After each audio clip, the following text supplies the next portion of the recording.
안녕하세요. 오늘은 당신이 제작하는 방송 하늘 정원사 12주차 편을 위한 자료들을 함께 깊이 들여다보는 시간입니다. 주제가 많은 부모님들이 정말 힘들어하시는 바로 그 순간이죠. 아이에게 안 돼 라고 말해야 할 때. 네, 보내주신 자료들을 쭉 보니깐요. 그 핵심적인 딜레마가 정말 선명하게 보이더라고요. 세자녀 지도법 13장, 또 목동교회 기도회 녹취록, 방송 제작 지침까지 전부 다 한 가지 갈등을 관통하고 있어요. 어떤 갈등이죠? 아이 기 꺾는 것 같아서 거절하기 힘들다는 그 따뜻한 부모의 마음하고요. 절제되지 않은 욕망이 아이의 영혼을 망친다는 아주 단호한 원칙, 이 둘 사이의 충돌인 거죠. 맞아요. 바로 그 지점이에요. 그래서 오늘 저희의 목표는 이 자료들 속에서 가장 중요한 통찰을 뽑아내는 겁니다. 당신의 방송을 듣는 부모님들이 죄책감이 아니라 확신을 가지고 거절의 기술을 실천할 수 있도록 돕는 거죠. 자, 그럼 이 어려운 숙제 한번 제대로 파헤쳐 볼까요? 좋습니다. 그럼 가장 먼저 풀어야 할 오해부터 시작해보죠. 바로 방종에 대한 문제입니다. 네. 그 제작 지침에도 DJ 페르소나가 딱 그렇게 질문하잖아요. 달라는 대로 다 주는 게 사랑 아닐까요? 사실 이게 대부분 부모님들의 본능적인 마음일 거예요. 아이가 행복해하는 걸 보고 싶으니까요. 그렇죠. 그런데 세자녀 지도법은 이 생각에 아주 강력한 경고등을 켭니다. 어떤 경고인가요? 이 방종이 아이를 행복하게 만드는 게 아니라 정반대의 결과를 낳는다고 단언해요. 제가 한 구절을 그대로 한번 읽어드릴게요. 방종은 아이를 불안하고 불만족스럽게 하며 어떤 것에도 만족하지 못하게 만든다.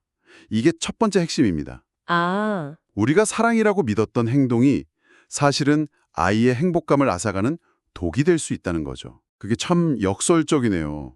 원하는 걸 다 얻는데 왜 오히려 불안하고 불만족스러워지는 걸까요? 그 과정이 좀 궁금해요. 주는 게 어떻게 해치는 게 되는 거죠? 아주 중요한 질문이에요. 그건 아이의 만족회로 자체를 망가뜨리기 때문입니다. 책의 논리를 따라가 보면요.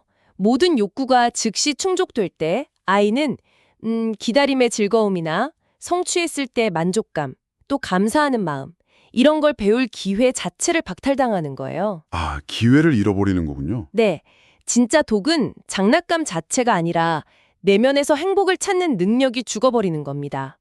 모든 기쁨이 외부에서 주어져야만 하는 상태가 되는 거죠. 아, 그러니까 스스로 만족을 만들어내는 능력이 자라지 못하는 거네요.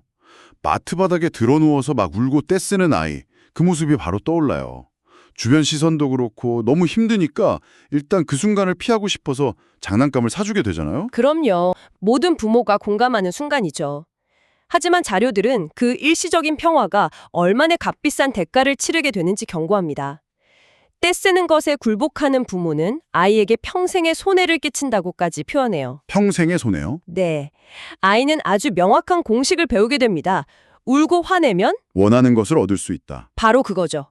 이 공식이 반복되면 결국 자기중심적이고 타인에 대한 배려나 의무감은 희미한 사람으로 성장할 가능성이 커지는 겁니다. 목동교회 기도회 녹취록에서 박성현 전도사님이 이걸 영적인 싸움이라고 표현한 부분이 되게 인상 깊었어요. 그냥 버릇 고치는 차원이 아니라는 거잖아요. 맞습니다. 사단이 아이의 마음을 지배하지 못하도록 부모가 의지의 방패를 들어줘야 한다는 그런 의미였죠. 그래서 이 문제가 단순히 행동 교정을 넘어서 영혼의 건축 문제로 이어지는 겁니다. 영혼의 건축이요. 네. 자, 그렇다면 왜 자제력이 그토록 중요한 걸까요? 이 방종의 반대편에 있는 자제력이 아이의 인생에 어떤 역할을 하는지 여기서부터 이야기가 정말 흥미로워집니다. 네, 방종이 나쁘다는 건 알겠는데 그럼 자제력을 가르치는 게 주는 긍정적인 효과는 구체적으로 뭘까요? 자료들을 보니까 이걸 그냥 나쁜 행동 안 하기, 그 이상으로 설명하는 것 같아요. 특히 방송 핵심 성구인 잠언 말씀의 비유가 정말 강력하더라고요. 성벽이 없는 도시. 맞습니다. 바로 그거예요. 자기의 마음을 제어하지 아니하는 자는 성읍이 무너지고 성벽이 없는 것과 같으니라. 이 비유 한번 깊이 생각해 보세요. 성벽이 없는 도시? 외부의 공격에 그냥 무방비 상태라는 거네요. 그렇죠. 어떤 침입자에도 무방비로 노출된 상태를 의미하죠. 자료들은 이 침입자를 세상의 온갖 유혹, 죄악, 그리고 인생의 역경으로 봅니다. 그러니까 자제력은 그런 외부의 공격으로부터 아이의 내면 세계, 그러니까 영혼을 지켜주는 방어막 역할을 한다는 거군요. 정확합니다. 세자녀 지도법은 이걸 영적 근육을 키우는 과정이라고 설명해요. 유아기 때부터 식욕, 소유욕 같은 본능적인 욕구를 조절하는 훈련을 시작해야 한다고 강조하죠. 이건 아이의 의지나 기를 꺾는 게 절대 아닙니다. 오히려 반대군요. 네, 오히려 세상의 수많은 유혹과 어려움 앞에서 스스로를 지킬 수 있는 가장 강력한 무기, 내면의 힘을 길러주는 과정인 거죠. 그런데 기도의 자료 보면서 정말 놀랐던 게 만 1살 이전의 아기도 부모 눈치를 보면서 어디까지 고집을 부릴 수 있는지 시험한다는 내용이었어요. 맞아요. 그렇게나 일찍 시작해야 하는 훈련이었군요. 저는 적어도 말을 알아들을 때부터라고 생각했는데 많은 부모님들이 그렇게 생각하시죠. 하지만 책에서는 이렇게 말합니다. 어린아이가 자신의 의지와 길을 선택하기 시작하는 순간, 바로 그때가 훈련을 시작할 때라고요. 물론 1살짜리 아기에게 논리적으로 설명할 수는 없겠죠. 그렇죠. 이때의 훈련은 설득이 아니라 체득입니다. 부모의 차분하고 단호한 안 돼라는 말이 흔들리지 않는 경계선, 즉 안전한 성벽이라는 걸 몸으로 느끼게 해주는 거예요. 아, 몸으로 배우는 거군요. 네. 그 경계선 안에서 아이는 비로소 안정감을 느끼고 거절을 최종 판결로 받아들이면서 만족과 감사를 배우기 시작하는 거죠. 알겠습니다. 이론적으로는 정말 완벽하게 이해가 돼요. 방종은 독이고 자제력은 성벽이다. 하지만 이제 가장 현실적인 문제로 넘어가야죠. 바로 어떻게? 저도 막 부모님들 목소리가 들리는 것 같아요. 알겠는데 우리의 기죽을까 봐 못하겠어요. 맞아요. 독재자 같은 부모가 되고 싶지는 않아요. 이런 고민들이죠. 네네, 이 지점에 대해서 자료들은 어떤 해답을 주나요? 아주 현실적이고 중요한 고민입니다. 그래서 자료들은 철장으로 다스리는 식의 억압적인 방식은 명확하게 경계합니다. 핵심은 억압이 아니라 지도니까요. 아이의 의지를 꺾는 게 아니라 더 좋은 방향으로 이끌어주는 거죠. 몇 가지 구체적인 방법을 한번 풀어볼 수 있을 것 같아요. 첫 번째 원칙은 일관성인 것 같아요. 한 번 안 되라고 했으면 끝까지 지켜야 한다는 것. 근데 이게 말처럼 쉽지가 않잖아요. 아이는 울고 불고 부모는 지치고 주변에선 다 쳐다보고 그 약해지는 순간에 대한 조언이 있을까요? 들은 그 순간 부모가 자기 자신에게 되뇌어야 할 말을 알려줍니다. 지금의 짧은 평화가 아이의 평생을 망칠 수 있다. 책에서는 너는 가질 수 없어라고 말한 뒤에 마음이 약해져서 다시 사주는 행동이 평생에 손해를 끼친다고 경고해요. 아, 무섭네요. 네. 아이는 부모의 말이 얼마나 무른지, 얼마나 흔들 수 있는지를 계속해서 시험할 겁니다. 이때 부모의 결정이 마치 자연 법칙처럼 해가 뜨고 지는 것처럼 변함이 없다는 신뢰를 줘야 합니다. 이게 바로 목동교회 기도회에서 말한 부모가 먼저 마음을 잘 먹고 시작해야 한다는 말의 진짜 의미일 거예요. 부모의 자제력이 먼저 시험대에 오르는 거군요. 그럼 두 번째 방법은 태도에 관한 것 같아요. 단호하되 친절하게. 근데 이게 참 모순적으로 들리기도 해요. 단호한데 어떻게 친절할 수 있죠? 그렇죠. 마치 차갑고 뜨거운 아메리카노처럼 들릴 수 있죠. 하지만 자료들이 말하는 친절함은 아이의 요구를 들어주는 게 아니라 거절하는 과정에서의 태도를 말하는 겁니다. 아, 태도요? 네, 꾸짖거나 화를 내는 대신 명랑하고 차분한 목소리로 가르치는 거죠. 이건 지금 살 수 없어. 대신 우리가 집에 가서 더 재미있는 놀이를 해볼까? 이런 식으로요.